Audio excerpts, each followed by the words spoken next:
好，投资朋友，大家好，欢迎收看今天的节目。今天是2025年12月3号。那我们看一下今天的格局哈。好，今天台股是涨了228点，这个礼拜周线是涨166点。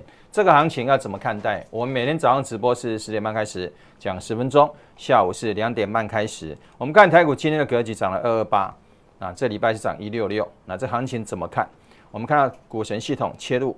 大盘上档出现5个卖出讯号，曲线跌破转空，这当然不好啊，好怎么会跌破呢？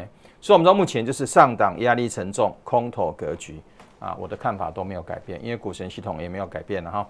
好，电子股的格局跟大盘一样，台积电有稍微好一点点三线在领走，但还是一个空头架构，上档有3个卖出讯号。好，那这个行情怎么看？我们今天讲题，全球。怎么又变金融了？你看金融又打错字，你怎么常常在打错字呢？全球金融风暴会来吗？当你对涨势深信不疑的时候，就是最大的风险就是我们今天的标题，下去马上改字哈，不要再错了，你怎么老是在错了？你错了，我心情都不好了。好 ，AI 干掉一批摄影师这是我今天在这个微信上面看到的一个大陆朋友传给我一个讯息。他讲这件事哈，然后全球最大的这个图库商宣布将永久关闭签约摄影师投稿的通道就是以前它是一个图库所以你摄影师你拍一个月亮浮出水面的照片，你把它传过去，它采用了就付你一定的价格。现在呢，他把这个管道全部关了，以后我不需要签约摄影师你的照片了，我用 AI 来模拟就可以了。你要模拟月亮浮出水面，那上档有几根树枝挡道，还有几颗小鸟在上面栖息 ，AI 都可以做出来，而且我不用等，我等你去拍3天5天，不用，我马上模拟就有了。所以他把这个签约摄影师的管道全部关闭了，所以以后摄影师要靠图片来卖钱就没有机会了这意思是这样。所以 AI 会怎么样？会让很多人丢掉工作，已经不再需要你，他做的比你好这是一个新闻了哈。那 AI 到底会不会泡沫？会还是不会？现在论战两极哈。我们看今天的新闻哈，这是一个报纸的新闻，他说 AI 泡沫还言之过早。它主要的理由是说美国关税的问题冲击了全球经济，但是正由怎么样这个对 AI 的投资将把这个空给弥补掉了。所以整体而言，他断言说 AI 泡沫还言之过早，这当然是他的论点，看一看没有绝对了哈。好，那我的看法是还好了哈。好，美国 AI 晶片也是今年新闻的工商哈 ，AI 晶片在中国战略困局以必要性。那为什么美国的 AI 晶片当然是指辉达哈？为什么在中国会有战略上的困局？你很简单嘛，你又想销售赚生意的钱，那你又怕把高阶晶片卖给中国，中国强大起来不得了，所以你卖给他是一个阉割的，把机器割掉的晶片，阉割版。大陆我干嘛要你阉割版呢？不要，所以现在陷入困境另外好你既然要阉割，那我自己要研发，就华为自己也研发出晶片了，所以造成怎么样？造成黄仁勋造成辉达的压力就在讲这件事情了哈。好，中国的监管单位已经对辉达晶片发出禁令，怎么样？禁止大型的这个资料中心采用辉达晶片，因为他们已经有自己的国产晶片了。并且要求，如果你在建制中的资料中心，你的进度低于30%的，你要把你 GPU 辉达 GPU 拆掉，重新换回国产的晶片。哇，大陆是最大的 AI 中心呢，需求量最大的，就现在大陆不要你辉达的，那会不会对辉达造成影响？这个不用讲，这3岁小孩知道，好不好？所以为什么说美国的 AI 晶片在中国碰到困境？原来讲这件事，这样你就懂了哈。好，我们再看另外一个 ，OpenAI 要改善聊天机器人如果 AI 只是做机器人跟你聊天，那是有点可悲了。砸那么多钱进去要1.4兆美金去投入 AI， 就搞了半天，如果只是做机器人，那当然只是做聊天机器人就很可惜啦。聊天要干嘛？不聊会怎样吗？不聊不会怎样聊天本来就有了。乡下人以前我记得小时候晚上。对，电视也很少，也不是每家都有电视都在庭院里面围着聊天看星星，每天都在聊天，跟长辈聊天，长辈讲故事给我们听，聊天本来就有了，跟 AI 没有关系啦。懂我意思吗？如果说 AI 这个山姆奥特曼只是把这么多钱砸进 AI 搞聊天机器人，那是很可惜啦。我觉得也没办法创造很高的营收，你再多人都没有用啊。我觉得这个都有限的哈。好，那我们再看哈。好，山姆奥特曼最近演讲啊，曾经被问到一个问题啊，就是他宣布要每年投入1.4兆美金去买这个 AI 的设备。那下面就有这个听众啊，就问这个山姆奥特曼，他问他什么？他说：“你每年你们公司的营收只有200亿美金，200亿也不是全部赚诶，那是你的营收，要扣到成本，搞不好就赚10%，赚20亿。那你哪有钱每年要投入1.4兆？你钱从哪里来？”把他问住了，你知道吗？把他问住了。山姆奥特曼怎么回答？他说：“当一个产业，当然讲 AI 了哈，大到不能倒的时候，政府一定会成为最终的担保人。也是讲免欢乐啦，政府在后面当巴库啦，你免欢乐啦，这样懂意思？我们这行业有人当巴库啊，有人给他当巴库啊，我就很摇摆啊，节目乱讲啊，保证获利啊，都有了哈。好，那意思是这样啊，当然这样反而加深了投资人对他的疑虑啊。”就是你赚不到什么钱嘛，啊，你就要靠政府来给你担保啊，政府的钱还不是大家的钱，这不行啊哈，好不好 ？OpenAI 启动红色警报啊，如果那么好，干嘛红色警报？今天的报纸啊，这不是我写的，对啊，所以你去看。所以我们说 AI 现在现况在华尔街现在论战多空两极，有的说不会泡沫，有的说很危险啊，你根本赚不到什么钱啊，你赚到的钱根本没办法支付你大笔的开销啊。所以现在是多空非常的两极啊，不是一个一言堂啊，大家都看好 AI 没有？完全不是这样啊，这你要搞清楚。好，那我们说美国的10大权值股啊，这个标普500 10大权值股里面，这些几乎都投入 AI， 而且投入非常大。你看苹果啦、微软啦、这个谷歌啦，对不对？谷歌现在做出了 TPU 啊，就是跟这个辉达 GPU 有点不同啊。我不要跟你做一样的，我要做 TPU， 谷歌。啊，结果微软给他站一边了哈。还有谁啊？亚马逊啦、英伟达啦，啊，英伟达本身也是 NVIDIA 这本身生产商嘛哈。好，亚马逊这都是大量的投入 AI 设备哈。还有这个什么伯克希啦哈，还有谁？特斯拉电动车啦哈等等，它还是一样啊，投入很多的 AI 建制、AI 中心哈，这个脸书啦等等啊，台积电等等。所以你发现，包含医药股的强生啊，江省，它一样投入很多的钱去做 AI。这个 AI 里面除了强生还有谁？还有谷歌。谷歌的 AI 医疗更强，因为它太多资料了，汇集起来。汇集完之后啊，它诊断比医生更准。你一个扫描片给他，一个 X 光片给他，可以帮你扫描，然后跟你讲你这病的成因%多少是多少，%多少哦，看得很清楚啊，比医生更专业。因为资料库太大了，你医生10辈子也没有那么多看过那么多病人了。那资料库一进来，看过几万个、几十万个病人的资料库，他比你医生更厉害、更准确。所以巴菲特有人说：“老师，巴菲特看好 AI， 你错了。巴菲特只有看好 AI 医疗，看好谁的 AI 医疗？看好 Google 的 AI 医疗。他不是看好 AI， 不是全部的 AI， 你不要搞错了哈。好，所以我们说，当美国这10大权值股通投入这个AI 的时候，啊，怕军备竞赛嘛，就是一个军备竞赛。”就像当时啊，日本啊，不是日本啊，俄国跟美国在搞军备竞赛。搞军备竞赛的目的要做什么？就是要军事强权嘛。我拳头比你大啊，我就会有话语权呢。对啊，他两个要比看拳头谁大。那搞军备竞赛最后结果是什么？美国就登陆月球，阿姆斯壮不是登陆月球嘛？阿姆斯壮登陆月球带一台照相机去拍照，那个照相机叫什么品牌？啊，叫什么？什么牌 ？Hasselblad。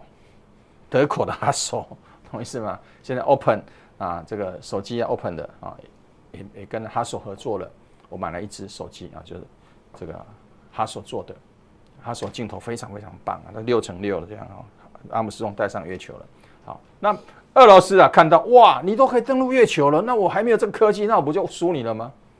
赶快加强军备竞赛，对不对？再投入更多的钱，搞到后来苏俄倒掉了。那倒掉就分裂很多国家，所以乌克兰就从当时的苏俄分裂出来了嘛，这样懂意思吗？所以军备竞赛的结果不是一定会赢，苏俄就倒啦，苏俄还是个国家嘞。所以 AI 的竞赛，每一家都安全吗？那万一有人倒呢？有人倒就产生金融风暴了。你看这是哪个是小公司？苹果啦、微软啦、Google 啦、亚马逊，这哪一个小公司？万一一倒，那不得了了，那真的是金融风暴，比当时2008年雷曼兄弟不晓得大多少倍，你没办法想象跟形容哈。那但是他们现在没办法，他不投入落伍了就完蛋了，股价会一直跌。所以每一家公司疯狂投入 AI 的军备竞赛，这不是好事啊哈，好不好？变成没有控制了啊，投那么多，我们刚刚讲 OpenAI。你一年营收才200亿美金，你要砸1.4兆去搞 AI， 天哪！你拿那么多钱，投资了你们的钱呢，又不他的钱，当然是你们的钱了哈。好，所以我们说这个是问题很大，好不好？好，那我们说还有什么 ？AI 公司的高估值怎么来的？比喻了哈，像一个不存在的未来，借钱来撑住今天的股价，这就是 AI 的高估值，懂意思吗？我现在没赚那么多钱，未来20年我会赚100亿。我先跟你借50亿啊，你现在又没有50亿，没关系啊，未来10年我有100亿啊，我会赚100亿啊，我先跟你借50亿来用。对，那万一他没有未来10年没有100亿，那你借50亿要不回来，那就有问题啊，懂意思吗？所以为什么现在 AI 公司的估值这么高？原因是什么？就这样，比喻嘛哈，像一个不存在的未来，借钱来撑住今天的股价，这都很重要。我今天很花心思找很多资料跟你讲哈，你要记得哈。好，还有一个问题是什么？就是内循环呢？内循环不是真正的成长。什么叫内循环？买来买去嘛，自己自己抬探北来啊，懂意思吗？啊，一家人在打麻将，爸爸赢了100万，赢谁了？赢妈妈，赢哥哥的。哇，这个家庭赚了100万，鬼啊！你看到鬼了？爸爸赢100万，赢大哥的，赢妈妈的，这个家庭有赚100万吗？那个叫内循环。懂意思吗？各地人在打麻将，内循环哈，好不好？好，那我们说内循环什么内循环？就辉达这个花1000亿买 OpenAI 啊 ，OpenAI 又买辉达的设备，对不对？那 OpenAI 啊，这个股价上来，他发现他这个未来 AI 的需求很大，他就去跟甲骨文啊，跟微软订很多的软体相关的软体。那甲骨文跟这个微软呢，又去跟辉达买设备，对。那买了设备怎么样啊？他又来投资 OpenAI， 互相呢买来买去，懂意思吗？我刚讲一家人4口在打麻将啊，爸爸妈妈、大哥、二哥4个人在打麻将，最后大哥、二哥、妈妈都输了，爸爸赢了100万，那请问他赢谁的钱？就赢妈妈、赢大哥、二哥的啊。那请问这个家庭有没有赚了100万？内循环哪有赚钱呢？内循环是比较不好的。你自己在搞而已啊，这样是很麻烦的，这样懂意思吗？所以内循环不是真正的成长，你不要搞错了，这才是最大的问题了哈。我们讲一个台股典型的内循环的案例，叫叶淑菲啊博达案，不晓得你有没有听过这个案例？发生在民国88年左右哈。这女主角叫叶淑菲啊，这个女人是个很厉害的角色，当然她也已经服完刑了啦。我们现在是不应该讲她，可是没办法，股市就是这样嘛。我们把这案例拿出来讲。好，他当时啊，就博达董事长，博达做什么？做什么？砷化铰晶片。其实很多人也听不懂，我也是听不懂什么砷化铰晶片。未来一定要知道利用这种晶片多厉害，多厉害，多厉害啊！做了很多这种晶片，最后呢，卖给谁？出货给香港的子公司，那公司是他的。子公司懂意思吗？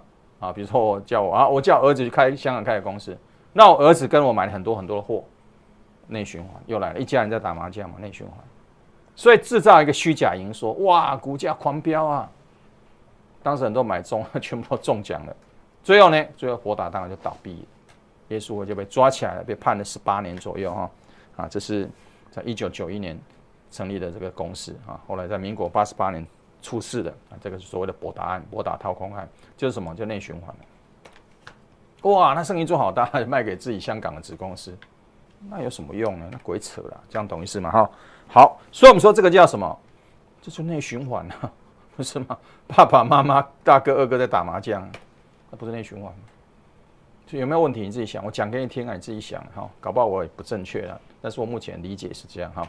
好，资金在循环。融资中打转，并没有创造出真正的价值，那股价因此往上冲，那这些公司越滚越大，越滚越大，这就是经济泡沫，这就是股价泡沫，这样懂意思吗？所以 AI 有没有你想那么好？很简单，AI 如果可以创造真正的商机，那就好啊。我投资100万，我做200万生意，可能可以赚100万，哇，那当然是真正的商机啊！你营收只有200万，你要投资1.4兆 ，OpenAI 就这样，那是真正的商机吗？那看不到，那还是在吹牛而已的。所以这是你要思考的问题，好不好？当指数基金又把更多的钱配置给他们，为什么？那他们就权值股很大，所以你买了基金以后，他们基金公司就只能去买这些公司的股票，它就越养越大，越养越大。被动的被养大，这样懂意思吧？哈，好，当指数基金把更多的钱就配置给他们，股价又再度把它推高，估值又更高，要求这就是泡沫，这样懂意思吗？好不好？讲到这里哈，那泡沫有什么问题？就是不能断水、断电、断信心了，只要3个一断，断水也好，断电也好，断信心也好，一断，马上出现裂缝，危机就来了。谁会最先感受到这个金融的危机？虚拟货币的投资人。为什么虚拟货币投资人会最先感受到危机？因为他们风险意识最高，懂意思吗？他们就是我昨天举个例子，他们就是乡下那个门口养的狗，乡下的狗不会进房间睡觉，他们都在门口庭院那边睡觉，因为狗耳朵很灵他一定听到有人进来，脚步声进来，马上就起来了，嗡嗡嗡嗡嗡嗡就开始叫了。那这个张三，我们这家狗叫隔壁也叫。隔壁也叫，哇，整个狗都叫起来了。所以乡下没什么小偷。说真的，我从乡下这样住到高中离开，我没有听过哪一家遭小偷了，晚上被人家逃变出，就把东西搬光了，没有，从来没听过。你进来马上狗就叫了，你邻居也会知道那这样吧，这上面人，你是谁啊？问小偷啊，大家抓小偷啊，滚来给他开，笨蛋给他被他拱哪有小偷？乡下没有小偷，大家都认识嘛。城市对面都不知道是谁，城市很容易招小偷，乡下没有小偷，狗太敏感了哈。好，所以我们说刚刚讲到这个问题，当一旦断水、断电、断信心，危机就来了，哇，那就麻烦了。谁最先感受到危机？虚拟货币的投资人，因为他们就像乡下那个狗一样。举例了哈，不是说他们是狗，他们是很厉害的投资人，他们敏感度很高，一有问题赶快卖，马上就来了，不会跟你客气的哈。所以要非常小心哈。背离，什么叫背离？对 AI 的，谁会对 AI 的这个过度乐观贪婪当然投资人，一般投资人。另外呢，比特币对流动性风险的这个恐惧，他们两个是完全不同的角色，懂吗？因为过度贪婪乐观嘛，所以你觉得没问题，一直追。那比特币的投资人不一样他觉得风险不对了，有问题，他就跑了。这两个是完全不同的，所以跟他背离，他们俩是完全不同的角度。你过度乐观，你就觉得大盘没问题AI 没问题那比特币投资人就很敏感你怎么虚胖那么高，虚胖那么多，那这样的崩盘怎么办？他危险意识很高，所以他们两个是完全不一样好不好？懂意思了吗？最近比特币跌回原形了，懂意思吗？今年涨30%全部跌光你看多恐怖这有没有多恐怖？你自己想10家比特币，其实不是只有比特币什么狗币什么以太币，全部都一样受到影响好不好？本来市场里面风险意识最强就是跑得最快那些投资人，就是持有虚拟货币的人，他们对资金成本，也就是利率和流动性极度的敏感，一有问题那马上就跑，这样懂意思吗？所以最近发生什么？就是LA Boy 的大哥黄立成，从4500万美金，因为以太币的影响跌到1700块，你看蒸发了多少财产17亿都不见了。虚拟货币告诉我们什么？告诉我们这是有风险的，你不要傻傻的历史经验告诉我们，只要市场有流动性压力，风险资产，比特币就是了一定最先不开心，马上给你跌3成给你看。就现在是真的很安全吗？都没有问题吗？好像不是这样懂意思吗？好不好？当市场罕见出现货币比特币就虚拟货币或是股票、黄金，3个有2个同时下跌，那就很危险了。那更不要讲3个了。如果3个都跌，那完了，这盘就崩了所以目前哪一个有危险？第一个比特币那股票有没有跌下去快1700多点又拉上来黄金呢？黄金还小幅修正目前最先出现的是最敏感的就是比特币，所以你要非常小心。下一个不管是股票还是黄金再回跌，那你最好脚底抹油，这样懂意思吗？好，盘面上永远在问主流股在哪里？你买股票，如果你不晓得主流这个在哪里，那你再买就有问题了。这样懂意思吗？主流股在从哪里看？从上市金额前15大来，谁涨停？定盈啊，涨停打到平盘，可怜，你看跌拉回10%，如果你就买到涨停，跌了10%，其他的好像没有特别涨的，好不好？我们看一下来，定盈，你看从涨停到平盘，可怜哈，来，为什么啊？空头格局，空头反弹而已嘛，这样懂意思吗？所以你就不应该追这种股票。还有像联发科，这个是空头架构啊，架构也是不对哈。好，世芯当过股王的世芯也是软趴趴啊，这都是上市股票。创高股价怎么样？转空，这都是不对的，好不好？好，上柜金额前15大，你有没有看到主流？我没看到，你有没有看到？我不晓得哈，我没看到。上柜来，上柜前15大里面谁？华星光、波罗威、上权，对不对啊？这个光通讯有关的哈，这个矽光子有关的了哈。来看波罗威啊，华星光跟上权，还有谁？群联是这个记忆体的哈，还有新胜利啊。这个 BBU 的啊，就不锻炼系统了。你看还有谁？顺达也是有没有？好像没有特别的哈。咱们看一下来，华星光对，但是不漂亮。今天上线留那么长哈。好，上权涨停板了，可是架构不对啊。好，亚电对啦，可是亚电小心啊，它可能要面临分盘交易的问题了啊，因为它已经超标了，好不好？好，打回来了哈，打回来了哈，亚电打回来哈。好，还有谁？高技股价创高转空啊，这不对啊哈。新胜利啊，新胜利可以讲一个小故事。因为有个好朋友啊，他人很好，他常常都会跟我报股票，当然我都参考了。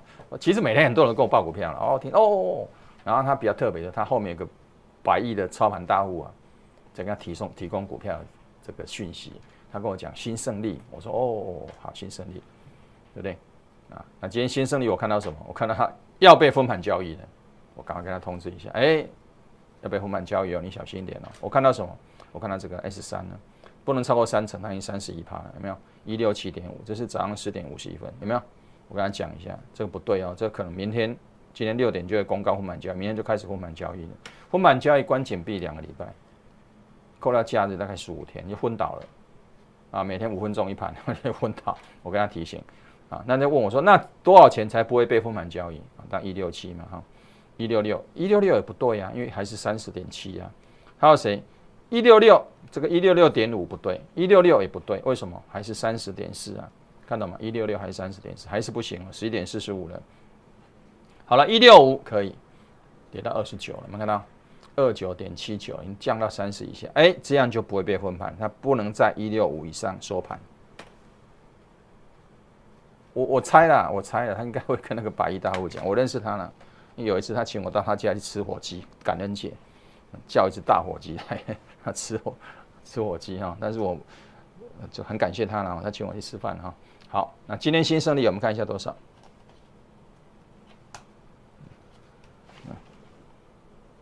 新胜利哈，来4931，4931。来，新胜利来看电脑来，好，今天新胜利多少？多少？165，没有超过，有没有？尾盘1300多张卖出来，压住不让它涨，涨上去就不得了，就要分盘了。888进股神系统，29.7，对不对？165.5就分盘了，今天6点就要分盘了，规定就要分盘了，明天开始分盘，压住，你看卖了1000多张出来压住，所以你说连100亿大户他也怕分盘啊？那100亿分盘就很讨厌啊，所以你要不要注意分盘不分盘？那如果你不知道，你今天傻拉，就再拉，就拉0.5就好了，你就分盘了。连100亿大户都要知道分盘交易，你都可以不用知道，我佩服你，好不好？好，顺达什么格局？当然是空头格局啊，你转空一段时间呢。亚翔，这是台积电的概念股，我帮它盖场的，来1、2、3、4个卖讯号，对不对？不用争，当然不对，好不好？亚翔帮台积电盖场。这一档也帮台积电盖场，叫汉唐，天哪，惨不忍睹，看到吗？那你觉得亚翔可以追吗？你自己去想，上面出现4个卖出讯号，我讲都给你做参考，我没有说一定会怎么样，你做参考哈。好，多头6星，我们一样来找看有没有这个主流股，来多头6星这些有没有看到主流股？主流股不是一档一个族群啊，像记忆体啊，像被动元件啊，1、2档不可能当主流哈。啊，有没有看到主流股在哪里？哎，华星光、波若威，可这个线型都不漂亮啊，有没有？好，这个南亚科，看还有谁？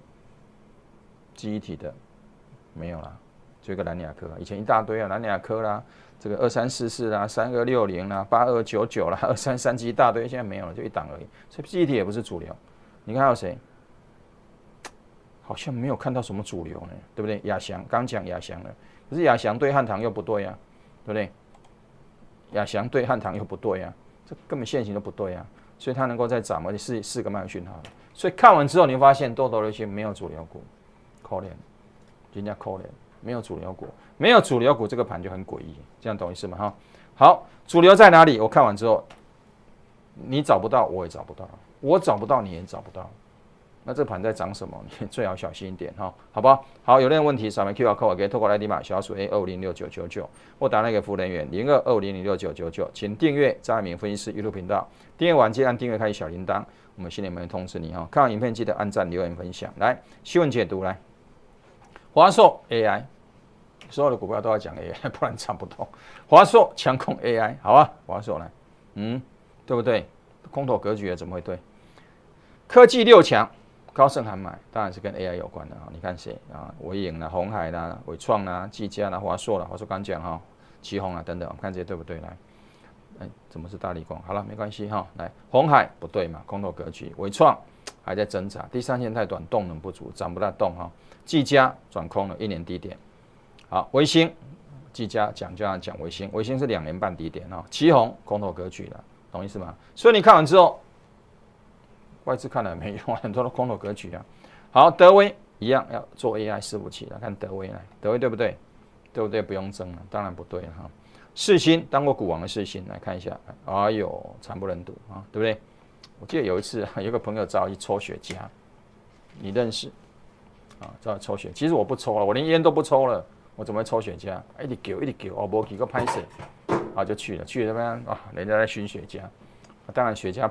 抽雪茄的人都是有钱人了，一支好几千，对不对？那什么口一把、古巴的，我一支4、5千，啊，当然旁边都有做美女，啊，你就看看聊聊天这样。那里面有一个这个世芯的高层，我们世芯今年怎么样啊？明年会更好啊！比如今年假设今年赚50块，明年要赚80块，哦，一定这个看好的。啊，张老师你怎么看？你什么意思？我不讲话。我怎么会看好呢？这空头格局我怎么看好呢？那你有本事拉起来翻多我再说嘛。你空头我就不看好，你跟我讲什么都没有用啊！我们为了多谢谢再联络，我没兴趣哈。好，义隆电发力多，义隆电对不对？多呢不强，脆弱了哈。好，三星要做3折机的啊，翻3次的3折机，最先做的当然是华为哈。好。这个3折机要尬华为啊，里面相关的股票，新日兴、大立光、经济，我们看一下新日兴、大立光，对不对？空头格局，新日兴空头格局，你看到空头格局再大力都没有用哈。好，记忆体缺货啊，制造商惜售，哎，很好啊。记忆体热卖，华邦电群联好了，很好。南亚科单月营收赚盈啊 ，Q3 啊，1个月就赢1季哦，那么厉害。好，威刚，你看一大堆记忆体利多。好，看完，我们看记忆体到底谁强谁弱，都不用争啊，一目了然来，对不对？很脆弱了，3线都破2线了，有没有？第1线都快挂了，这怎么会好呢？这段 OK 来，这已经不对了哈。好，南亚科2、3线太短，架构有瑕疵，好不好？多头还没有破坏掉，可以，但是2、3线太短，它暂时涨不动，形成横盘。华邦电。更弱，为什么？因为它2个卖讯号嘛，南亚科只有1个嘛，华邦电2个，2、3线也在临走挣扎，所以这个暂时都是整理格局哈。群联也差不多，对不对？第1线还好，2、3线都跌破了哈。好，所以看完之后，你发现这么多利多也没有用了。配货制，你100块拿，我配你30块哦，我不是你拿100就给你100哦，货不够，很了不起，很屌，可是股价涨不动啊，有钱也买不到，威刚成立100家，股价也是涨不动啊。这么多利多新闻都涨不动，那什么时候涨？利多不涨叫什么？叫利空空哈，好不好？所以我们的记忆体怎么样？哎呀，在利多中，在配货中，在有钱也买不到中见高点，这是我对它的看法，好不好？讲完了。记忆体能够风光多久？咬着牙做生意，利益不均了，不会长久。跪求供货的公司能够忍多久？我要买东西要跟你跪着，开玩笑。大陆产能开出来那就完蛋了。为什么？大陆产能比你大，价格比你便宜啊，那你怎么跟他竞争？只要大陆一开出来，台湾大部分都挂了。举个例嘛，面板，大陆开出来，台湾都挂了。对 ，LED、太阳能，只要大陆开出来，台湾就挂了。啊，包含台塑、世宝、台塑、南亚、台华、台塑，为什么跌7、8成？大陆沿海7个台塑了，比台塑规模更大7家出来了，规模比你大，价格比你便宜，你还搞屁？台塑、南亚、台华、台塑跌得跟猪头一样，对不对？所以小心哈。现在用的记忆体 DDR4、DDR5，那都不是高规格，那不是这个很高层次，技术很高，产不出来，不可能。真正高规格的是 HBM， 高频宽记忆体。AI 就是用高频宽记忆体啊。那为什么台湾的 DDR 会突然这么火？因为世界大厂都不做了嘛，他们都去做 AI 专用的高频宽记忆体，把这个产能空下来，因为空间就没有了嘛，他们不想做了嘛，对不对？所以，台湾好像捡到枪，这个枪不会长久了，只要大陆产能开出来，你就没戏唱了，就这么简单了。那不是什么高科技嘛，好不好？钱太好赚的时候，你能维持多久？不是常规不能久持，好不好？讲很清楚了哈。就像当时的航运股一样，货柜三雄一样，啊，最高点开一条船出去，赚一条船回来，股价崩盘8成，看到吗？一样啊，产业都差不多了，只是不会有人告诉你而已啦，懂意思吗？告诉你会被你骂，哦，这么好，基本面这么好，老师你看不好，一套靠问题，你分析是怎么考的？我当时不叫被多人骂，我看不好航运股嘛，7月20最高点附近哦，最高点哦，看不好了，为什么？你知道吗？开一条船出去赚一条船回来，你能这样能很长久吗？怎么可能？所以股价就崩盘了。但是我讲的时候被很多人骂，哎呀，老师你到底有没有考证照啊？你证照是不是买的啊？怎么连这个道理都不懂？那基本面这么好，你看不好，没办法解释，然后就被骂嘛，没关系的，骂一骂，最后很多人变成我的会员。好，就跟当时的 ABF 三雄一样，哇，多好，势力四升啊，多好！2022年势力四升啊，最后能崩盘了。看到吗？势力四升就崩盘了。股票你还不懂，你不用跟我争了，你过3个月你就知道了，这样懂吗？好，你看我讲了多少次？讲了半年了，骂了半年，讲72次转空 ，ABF 哈，就这个讲转空，很多人不相信。好，金像电、台光电来，华立东，金像电股价创高，曲线转空啊，这怎么会对呢？台光电也一样哈，好不好？好 ，JPP 华立东来 JPP。股价冲高转空啊，这怎么会对呢？好，立台啊，机器人题材，好不好？立台来，对不对？不对，梁建厚的弟弟，对不对？啊，不对呢，入股立台啊，很多人说啊，梁建厚跟黄仁勋好朋友，所以啊，这个黄仁勋股票涨起来，立台会涨起来，就搞了半天立台还是涨不大动啊，转为空头了哈。好，上银发力多来上银，转为空头格局，1年低点，好不好？好，台肥这个什么供南安啊，这个几升什么好？台积供应链好，台肥，哇，股价还是惨不忍睹啊！对啊，跟台积电供应链有看好不？有吗？股价还是软趴趴的，所以你看什么都没有用，股神系统会告诉你答案哈。有任何问题，新闻解读想到这里了哈。有任何问题，扫完 QR code 可以透过来立马小老鼠 A2506999或打那个服务员02206999，请订阅张敏分析师 YouTube 频道。订阅完之后按订阅开启小铃铛，我们新影片通知你。看影片记得按赞、留言、分享，好不好？好，我们说全球金融风暴就是财富推倒重来，有人会输到一毛不剩。上一次2008，经过到现在17年，这17年靠什么撑着？靠 QE， 靠印钞票。所以如果这一次的金融风暴再来，那现在大量投入 AI， 对不对？那如果有一天 AI 泡沫化了，什么会泡沫化？我刚才讲很清楚了，你投那么多钱赚不到那么多钱就泡沫化了嘛。那如果有一天泡沫化的时候，代表什么？代表很多人的财务推倒重来，因为很多人都把钱买了基金啊，买了股票，到时候一跌下来，有跌到你实在是没办法想象了，有跌到公司倒闭都有哈。好，所以当全球金融风暴来，就是财务推倒重来，你去融资操作的，你信用扩张的，你输到连1块钱都没有，信不信等着看好不好？好，华尔街的 AI 火苗何时烧出来，没有人知道。说真的，我也不知道，我只感受到危机。是不是一定会马上烧出来？我不敢跟你这样讲，但只要烧出来，那是不得了的事。恐怖平衡下，我只能用技术面保护自己。那国人用转空，我就讲空了，就这样了，好不好？所以你看我在从业25年，所有金融风暴我都躲过，什么SARS啊，什么口罩啦，什么我通通发布的时候我都空单，技术面早就转空了嘛，我就做空嘛哈。你看谷歌已经把晶片研发出来，叫 TPU 哦，这做出来比辉达更好哦。那辉达马上就少一个大客户了，10%不见了。现在微软要加入它，微软占多少？搞不好加起来20%。你看辉达马上少20%的产能，你看它怎么办？好不好？会不会影响？你自己想，好不好？第二个，我们刚刚讲美国 AI 行业内卷，你投资我，我投资你，内卷，好不好？啊，这都是你们要思考的问题哈。甲骨文危机重重，负债已经500%了，债券 BBB 负变垃圾，下一层再下一个就垃圾债券了，好不好？金融风暴，山雨欲来风满楼。看到大公司这样，看到是头痛哈。当你对涨势深信不疑，就是最大的危机，好不好？为什么巴菲特可以躲过所有金融风暴？他有问题他就赶快跑了，他又不会贪心。后来我发现我好像我的这种心态好像有点像巴菲特，所以你看我在25年投顾老师生涯里面，我没有碰到什么，每次碰到我都手上都空单。上次戴口罩的时候，我去韩国，啊，怎么一大堆人在买口罩？我们要不要买一点呢？跟着买一点好了，不知道我在买什么，就回来嘛，疫情爆发了，当然我手上全部都空单。为什么空单？三线转空我就做空了嘛。我知道疫情要来，我不知道啊。可是技术面已经告诉我转空啊，转空我就不做多了。所以所有的风暴我没有一次碰到，我全部都躲过，好吧？